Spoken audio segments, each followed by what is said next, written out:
ಆಕಾಶವಾಣಿ ಪ್ರದೇಶ ಸಮಾಚಾರ ಓದುತ್ತಿರುವವರು ಜ್ಯೋತಿ ಕೆ. ಮುಖ್ಯಾಂಶಗಳು.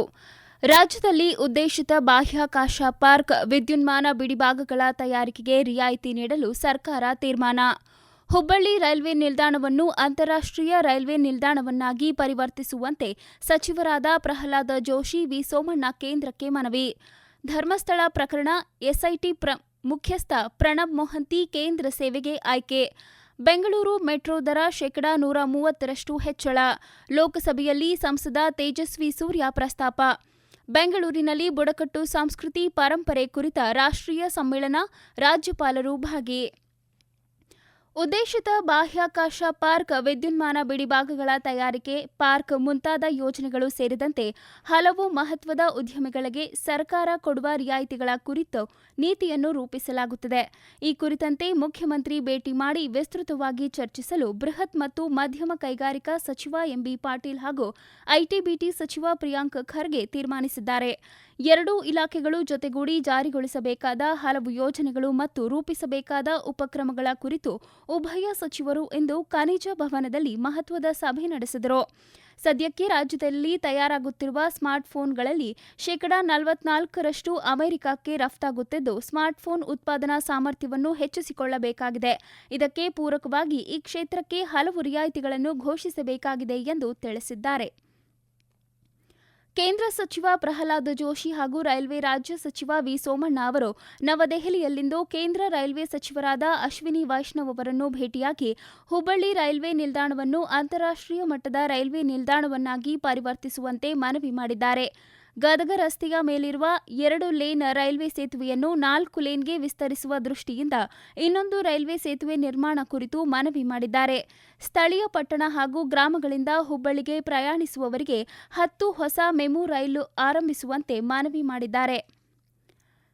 ಧರ್ಮಸ್ಥಳ ಪ್ರಕರಣ ಕುರಿತಂತೆ ವಿಶೇಷ ತನಿಖಾ ತಂಡ ತನಿಖೆಗೆ ತೀವ್ರಗೊಳಿಸಿದ್ದು, ಸಾಕ್ಷಿ ದೂರುದಾರ ತೋರಿಸಿರುವ 2 ಜಾಗಗಳನ್ನು ಅಗೆಯಲಾಗಿದ್ದು, ಶೋಧ ಕಾರ್ಯ ಮುಂದುವರೆದಿದೆ.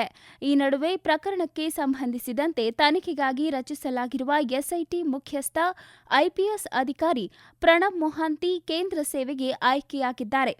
ಈ ಕುರಿತಂತೆ ಪ್ರತಿಕ್ರಿಯಿಸಿರುವ ಗೃಹ ಸಚಿವ ಪರಮೇಶ್ವರ್, ವಿಶೇಷ ತನಿಖಾ ತಂಡದ ಮುಖ್ಯಸ್ಥರನ್ನು ಬದಲಾಯಿಸುವ ಕುರಿತು ರಾಜ್ಯ ಸರ್ಕಾರ ನಿರ್ಧಾರ ಕೈಗೊಳ್ಳಲಿದೆ ಎಂದು ಸ್ಪಷ್ಟಪಡಿಸಿದ್ದಾರೆ. ಪ್ರಣಬ್ ಮೊಹಾಂತಿ ಕೇಂದ್ರ ಸೇವೆಗೆ ನಿಯೋಜನೆಗೊಂಡರೂ ಎಸ್ಐಟಿ ತನಿಖೆಯನ್ನು ಮುಂದುವರಿಸಬಹುದೇ ಎಂಬುದರ ಬಗ್ಗೆಯೂ ಪರಿಶೀಲಿಸಲಾಗುತ್ತಿದೆ ಎಂದು ಹೇಳಿದ್ದಾರೆ. ಬೆಂಗಳೂರು ಮೆಟ್ರೋ ರೈಲು ನಿಗಮ ನಿಯಮಿತವು ಪ್ರಯಾಣದ ವೆಚ್ಚವನ್ನು ಶೇಕಡಾ 130ರಷ್ಟು ಹೆಚ್ಚಿಸಿದೆ.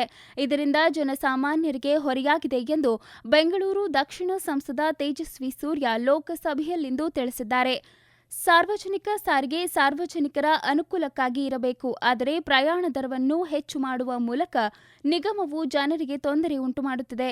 ಪ್ರಯಾಣ ದರದ ಕುರಿತಾಗಿ ಶುಲ್ಕ ಸಮಿತಿ ವರದಿಯನ್ನು ಬಿಡುಗಡೆ ಮಾಡಲು ಬೆಂಗಳೂರು ಮೆಟ್ರೋ ರೈಲು ನಿಗಮ ನಿಯಮಿತಕ್ಕೆ ಸೂಚಿಸುವಂತೆ ಮನವಿ ಮಾಡಿದ್ದಾರೆ. ಇದೇ ವೇಳೆ ಮೆಟ್ರೋ ಹಳದಿ ಮಾರ್ಗದ ಆರಂಭದಲ್ಲಿ ವಿಳಂಬವಾಗುತ್ತಿದ್ದು, ಅದನ್ನು ಕೂಡಲೇ ಆರಂಭಿಸಿ ಸುಮಾರು 80 ಲಕ್ಷ ಪ್ರಯಾಣಿಕರಿಗೆ ಅನುವು ಮಾಡಿಕೊಡಬೇಕು ಎಂದು ಒತ್ತಾಯಿಸಿದ್ದಾರೆ.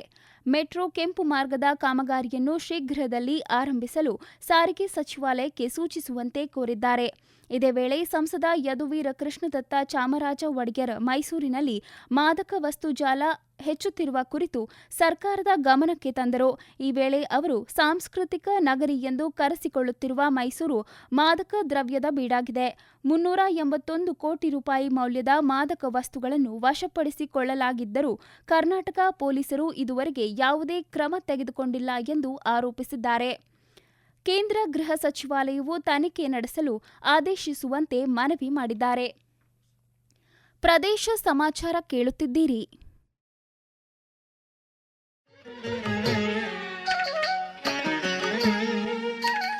ಸತ್ಯ ಮತ್ತು ವಿಶ್ವಾಸಾರ್ಹ ಸುದ್ದಿಗಾಗಿ ಕೇಳಿ ಆಕಾಶವಾಣಿ ವಾರ್ತೆ. ಪ್ರತಿದಿನ ನಿಮಗಾಗಿ 7 ಕನ್ನಡ ವಾರ್ತಾ ಸಂಚಿಕೆಗಳನ್ನು ಪ್ರಸಾರ ಮಾಡುತ್ತೇವೆ. 4 ಪ್ರದೇಶ ಸಮಾಚಾರ ಹಾಗೂ 3 ರಾಷ್ಟ್ರೀಯ ವಾರ್ತೆಗಳು. ಪ್ರಾದೇಶಿಕ ಸುದ್ದಿ ವಿಭಾಗದಿಂದ ಪ್ರತಿದಿನ ಬೆಳಿಗ್ಗೆ 7:05, 7:35 ಮಧ್ಯಾಹ್ನ 12, 1:10, 2:30, ಸಂಜೆ 6:40 ಹಾಗೂ ರಾತ್ರಿ 7:35ಕ್ಕೆ ವಾರ್ತಾ ಪ್ರಸಾರವನ್ನು ಆಲಿಸಬಹುದು. ಈ ವಾರ್ತೆಗಳನ್ನು ಮೊಬೈಲ್ನಲ್ಲಿ ನಿಮ್ಮ ಬಿಡುವಿನ ಸಮಯದಲ್ಲಿ ಆಲಿಸಲು news on air app download ಮಾಡಿ. ಈ ಆಪ್ ಮೂಲಕ ಕನ್ನಡ ಮಾತ್ರವಲ್ಲದೆ ವಿವಿಧ ರಾಜ್ಯಗಳ ಸುದ್ದಿ ಸಮಾಚಾರವನ್ನು ಸಹ ಕೇಳಬಹುದು.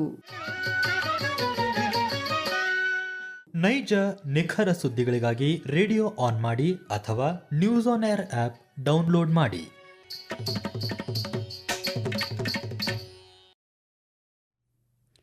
ಬುಡಕಟ್ಟು ಸಾಂಸ್ಕೃತಿಕ ಪರಂಪರೆಯನ್ನು ಕೇವಲ ವಸ್ತು ಸಂಗ್ರಹಾಲಯಗಳಿಗೆ ಸೀಮಿತಗೊಳಿಸುವ ಬದಲು ಶಿಕ್ಷಣ, ನೀತಿ ರೂಪಣೆ ಮತ್ತು ಸಾಮಾಜಿಕ ಅಭಿವೃದ್ಧಿಯ ಕೇಂದ್ರಕ್ಕೆ ತರುವುದು ಅವಶ್ಯಕ ಎಂದು ರಾಜ್ಯಪಾಲ ಥಾವರ್ ಚಂದ್ ಗೆಹ್ಲೋಟ್ ತಿಳಿಸಿದ್ದಾರೆ.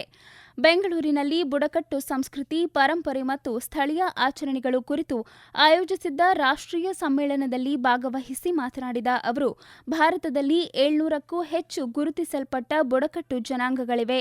ಈ ಸಮುದಾಯಗಳ ಸಂಸ್ಕೃತಿ, ಭಾಷೆಗಳು, ಹಾಡುಗಳು, ನೃತ್ಯಗಳು, ಜಾನಪದ ಕಥೆಗಳು, ಸಾಮಾಜಿಕ ವ್ಯವಸ್ಥೆಗಳು ಮತ್ತು ಜೀವನ ಶೈಲಿಗಳು ವೈವಿಧ್ಯಮಯ ಭಾರತದ ಸೌಂದರ್ಯವನ್ನು ಪ್ರತಿಬಿಂಬಿಸುತ್ತವೆ ಎಂದು ಅಭಿಪ್ರಾಯಪಟ್ಟಿದ್ದಾರೆ.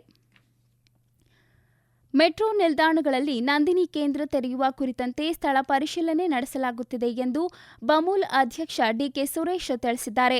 ಚನ್ನಪಟ್ಟಣದಲ್ಲಿ ಸುದ್ದಿಗಾರರೊಂದಿಗೆ ಮಾತನಾಡಿದ ಅವರು, ಈ ಕುರಿತಂತೆ ಬಿಎಂಆರ್ಸಿಎಲ್ ಜೊತೆ ಒಪ್ಪಂದ ಮಾಡಿಕೊಳ್ಳಲಾಗುವುದು ಎಂದು ಹೇಳಿದ್ದಾರೆ. ಬೆಂಗಳೂರಿನ ಒಂದು ಭಾಗದಲ್ಲಿ ಪ್ರಾಯೋಗಿಕವಾಗಿ ಪರಿಸರ ಸ್ನೇಹಿ ಹಾಲಿನ ಪ್ಯಾಕೆಟ್ ಪರಿಚಯಿಸಲಾಗುವುದು ಎಂದು ಸ್ಪಷ್ಟಪಡಿಸಿದ್ದಾರೆ. ಕೋಲಾರ ಜಿಲ್ಲೆಯ ವೇಮಗಲ್ ಮತ್ತು ಕುರುಗಲ್ ಪಟ್ಟಣ ಪಂಚಾಯಿತಿಯ ಚುನಾವಣೆಯ ದಿನಾಂಕ ನಿಗದಿಯಾಗಿದ್ದು, ಚುನಾವಣೆ ಪ್ರದೇಶದಲ್ಲಿ ನೀತಿ ಸಂಹಿತೆ ಜಾರಿಯಲ್ಲಿರುತ್ತದೆ. ಮತದಾರರು ಯಾವುದೇ ಆಸೆ ಆಮಿಷಗಳಿಗೆ ಒಳಗಾಗದೆ ಕಡ್ಡಾಯವಾಗಿ ಮತದಾನ ಮಾಡುವಂತೆ ಜಿಲ್ಲಾಧಿಕಾರಿ ಡಾ ಎಂಆರ್ ರವಿ ಸೂಚಿಸಿದ್ದಾರೆ. ಕೊಡಗು ಜಿಲ್ಲೆಯಲ್ಲಿ ಕಳೆದ 5-6 ದಿನಗಳಿಂದ ಸುರಿದ ಭಾರೀ ಗಾಳಿ ಮಳೆಯಿಂದಾಗಿ ಸುಮಾರು 800ರಷ್ಟು ವಿದ್ಯುತ್ ಕಂಬಗಳು, ಮರಗಳು ಹಾಗೂ ಮರದ ರೆಂಬೆ ಕೊಂಬೆಗಳು ಮುರಿದು ಬಿದ್ದು ಹಾನಿಯಾಗಿದೆ. ಅಪಾರ ಪ್ರಮಾಣದಲ್ಲಿ ವಿದ್ಯುತ್ ಮಾರ್ಗಗಳಿಗೆ ಹಾನಿಯುಂಟಾಗಿ ಬಹುತೇಕ ಎಲ್ಲಾ ಕಡೆ ವಿದ್ಯುತ್ ವ್ಯತ್ಯಯ ಉಂಟಾಗಿದೆ. ಕೊಡಗು ಜಿಲ್ಲೆಯ ಅನೇಕ ಗ್ರಾಮಗಳಿಗೆ ಇನ್ನೂ ವಿದ್ಯುತ್ ಸಂಪರ್ಕ ದೊರಕಿಲ್ಲ. ಆದಷ್ಟು ಶೀಘ್ರ ವಿದ್ಯುತ್ ಮರುಜೋಡಣೆ ಮಾಡಲು ಪ್ರಯತ್ನಿಸಲಾಗುವುದು ಎಂದು ಕಾರ್ಯಪಾಲಕ ಅಭಿಯಂತರರು ಪ್ರಕಟಣೆಯಲ್ಲಿ ತಿಳಿಸಿದ್ದಾರೆ. ಮಂಡ್ಯ ಜಿಲ್ಲೆಯ ಕೆಆರ್ಎಸ್ ಅಣೆಕಟ್ಟೆಯಿಂದ ಕಾವೇರಿ ನದಿಗೆ ಹೆಚ್ಚಿನ ಮಟ್ಟದ ನೀರನ್ನು ಹರಿಬಿಡುತ್ತಿರುವ ಹಿನ್ನೆಲೆಯಲ್ಲಿ ಮಳವಳ್ಳಿ ತಾಲೂಕಿನ ಪ್ರಸಿದ್ಧ ಪ್ರವಾಸಿ ತಾಣ ಪ್ರವಾಸಿಗರಿಗೆ ನಿರ್ಬಂಧ ಹೇರಿ ತಹಶೀಲ್ದಾರ್ ಲೋಕೇಶ್ ಆದೇಶಿಸಿದ್ದಾರೆ. ಮುತ್ತತ್ತಿ ಪುರಾಣ ಪ್ರಸಿದ್ಧ ಪ್ರವಾಸಿ ತಾಣವಾಗಿದ್ದು, ಕಾವೇರಿ ನದಿ ವೀಕ್ಷಿಸಲು ನಿತ್ಯ ಸಾವಿರಾರು ಜನ ಆಗಮಿಸುತ್ತಾರೆ. ಈ ಹಿಂದೆ ಕಾವೇರಿ ನದಿಗೆ ಇಳಿದು ಹಲವು ಮಂದಿ ಪ್ರವಾಸಿಗರು ಮೃತಪಟ್ಟಿರುವ ಹಿನ್ನೆಲೆಯಲ್ಲಿ ಈ ಆದೇಶ ನೀಡಿದ್ದಾರೆ. ಜೊತೆಗೆ ಕೃಷ್ಣರಾಜಸಾಗರ ಅಣೆಕಟ್ಟೆಯಿಂದ 85 ಕ್ಯೂಸೆಕ್ ಸಾವಿರಕ್ಕೂ ಅಧಿಕ ಪ್ರಮಾಣದ ನೀರು ಬಿಟ್ಟಿರುವುದರಿಂದ ಕಾವೇರಿ ನದಿ ಮೈದುಂಬಿ ಹರಿಯುತ್ತಿದೆ.